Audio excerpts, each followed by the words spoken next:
thank you very much. Everybody thought I was going to California. I said, no, I'm stopping in North Carolina first because they've been abused by what's happened. I mean, it's terrible. It should have been done. It should have been, a lot of things should have happened that didn't happen. So we're here. We're going to fix it out.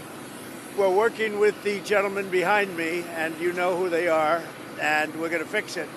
And we're going to fix it as fast as you can. It's a massive amount of damage. FEMA has really let us down, let the country down, and I don't know if that's Biden's fault or whose fault it is, but we're going to take over and we're going to do a good job. We're going to assign Mr. Whatley, who's fantastic, frankly, and the governor and everybody else that's going to work. We're going to supply the money, supply a lot of the money. Maybe you have to chip in something.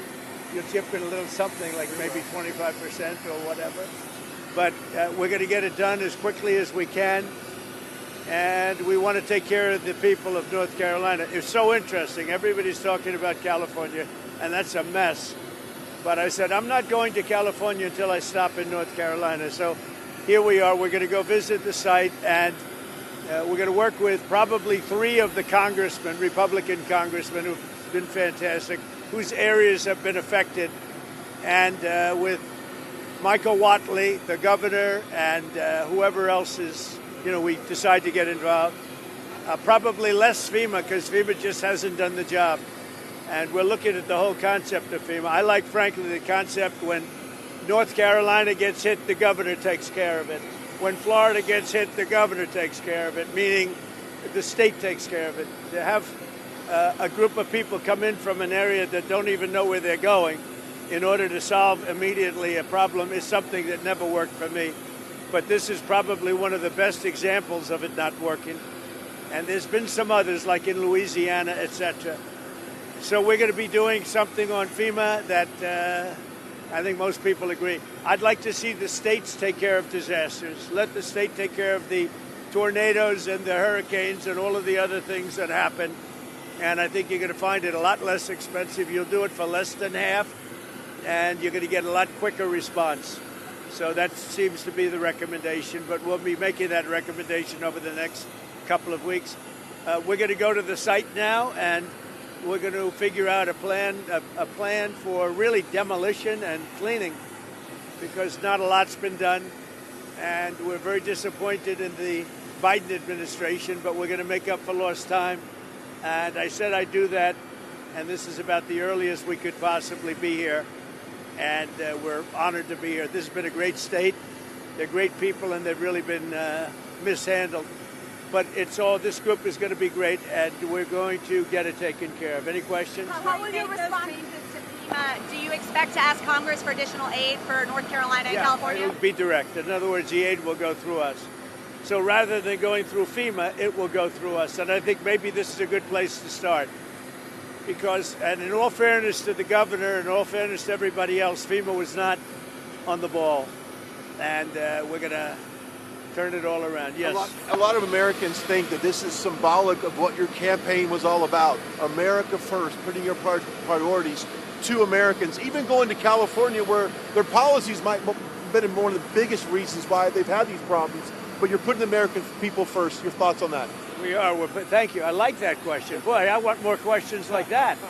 That's even a statement. Thank you very much. He's a good man, that guy. And he's also a very professional reporter, I have to say. Thank you very much. Yeah, we're putting America first. We're putting, in this case, North Carolina and California. We're going to do a good job in California. That is a disaster like, I don't know if we've ever seen anything like it, frankly. They say the biggest in the history of California. I think, has anything bigger than that happened in the whole country ever? It looks like, I don't want to say what it looks like, but you know what I'm going to say. It looks like something hit it, and we won't talk about what hit it, but it is a bad, bad situation.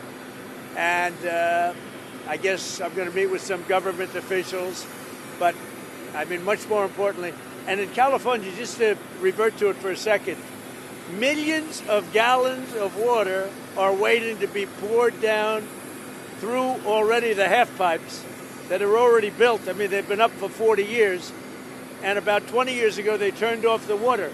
And it's the water that comes from the Pacific Northwest. Some of it comes out of Canada. and it flows there, and it probably has flowed there for 1 million years. And they turned it off and they routed out to the Pacific. And in the meantime, you don't have water in the hydrants, you don't have water in the sprinkler systems. It's the craziest thing I've ever seen. And everyone's trying to figure out why aren't they turning it back. They say it's the Delta smelt, it's a fish, but I find that hard to believe. But we'll figure it out. And without doing that, you're going to continue to have problems. Mr. President, what are you prepared to do, sir, if OPEC doesn't respond to your call to cut oil prices? Well, we want to see OPEC cut the price of oil, and that will automatically stop the tragedy that's taking place in Ukraine. It's a butchering tragedy for both sides, by the way.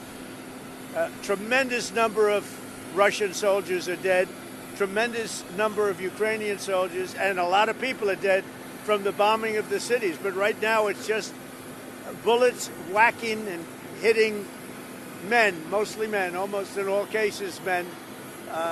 And over 1 million men are killed, and they're losing thousands of people a week. It's crazy. It's a crazy war, and it never would have happened if I was president. Would never have happened. This is crazy that it happened, but we want to stop it.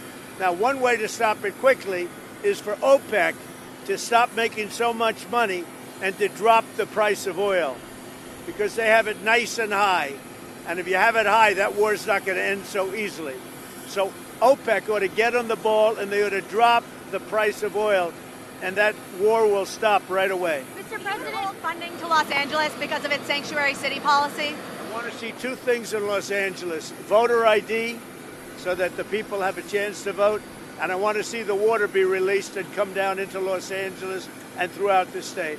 Those are the two things. After that, I will be the greatest president that California has ever seen. I want the water to come down and come down to Los Angeles, and also go out to all the farmland that's barren and dry. You know, they have land that they say is the equivalent of the land in Iowa, which is about as good as there is anywhere on earth. The problem is it's artificial, because they artificially stop the water from going onto the land. So I want two things. I want voter ID for the people of California, and they all want it. Right now you don't have voter ID. People want to have voter identification. You want to have proof of citizenship. Ideally, you have one-day voting, but I just want voter ID as a start, and I want the water to be released, and they're going to get a lot of help from the U.S. Thank you very much. I'll see you in a little while. We'll see you at the site. We'll see you at the site. Tell us more about the deportation flights. Where are they going from? Where are they going to?